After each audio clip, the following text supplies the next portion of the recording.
Assalamualaikum warahmatullahi wabarakatuh. Saya Nopen Aulia Rahman, NPM 20082600202, mahasiswa Fakultas Kedokteran Universitas Muhammadiyah Sumatera Utara. Di video kali ini saya ingin menjelaskan tentang kelistrikan sel yang terbagi antara 3 poin, yaitu definisi, proses kelistrikan sel, dan apa saja yang mempengaruhi kelistrikan sel. Yang pertama yang akan saya bahas yaitu definisi kelistrikan sel. Kelistrikan sel didefinisikan sebagai kemampuan untuk memindahkan muatan ion-ion tersebut dari ruangan satu ke ruangan yang lain, atau dari dalam sel keluar sel. Tubuh manusia mengandung 2 ion, yaitu ion positif dan ion negatif. Yang menyebabkan adanya ion positif yaitu muatan positif Ca2+ dan Na+.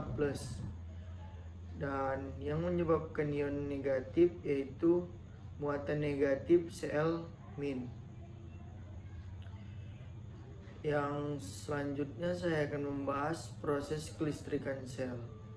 Yang pertama, saat neurotransmitter atau senyawa kimia dalam tubuh yang bertugas untuk menyampaikan pesan antara satu sel saraf atau neuron ke sel saraf target dilepaskan dari ujung akson suatu sel saraf ke dendrit pada sel saraf lain, maka impuls akan diteruskan ke sel saraf berikutnya.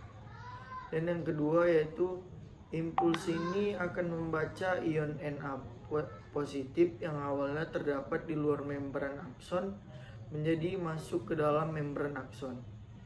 Yang ketiga, membran dalam akson menjadikan lebih positif saat menerima rangsangan listrik atau impuls. Yang keempat, impuls kemudian akan mengalir atau bergerak di sepanjang membran akson hingga ke ujung akhir sel saraf. Yang kelima, saat rangsangan telah mencapai ujung sel saraf, maka neurotransmitter akan dilepaskan lagi kembali menuju sel saraf lain atau sel tujuan. Dan yang keenam, tegangan listrik pada sel saraf berdasarkan keberadaan impuls. Di dalam kelistrikan sel terdapat sel saraf istirahat, yang di dalamnya setiap sel saraf menghasilkan sedikit ion negatif tepat dalam sel dan ion positif tepat di luar membran sel. Yang kedua, di dalam sel terdapat ion Na, K, Cl, dan protein.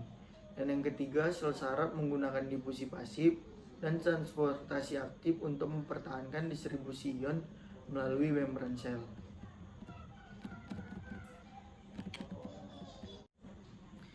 Poin ketiga yang saya akan bahas yaitu hal-hal yang mempengaruhi kelistrikan sel, yaitu rangsangan listrik, kimia, dan fisik. Jika ada impuls, butir-butir membran akan merubah menjadi ion-ion Na positif akan masuk dari luar sel ke dalam sel, sehingga di dalam sel akan menjadi kurang negatif atau lebih positif daripada luar sel, dan potensi membran meningkat. Keadaan ini disebut depolarisasi.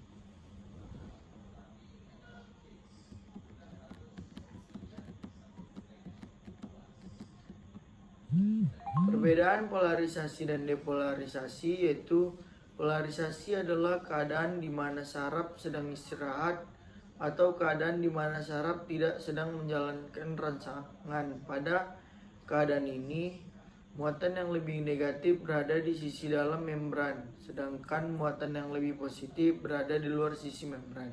Sedangkan depolarisasi adalah keadaan di mana saraf sedang menjalankan rangsangan kembali dari proses polarisasi, sehingga pada keadaan ini muatan yang lebih negatif berada di luar membran, sedangkan muatan yang lebih positif berada di sisi saraf.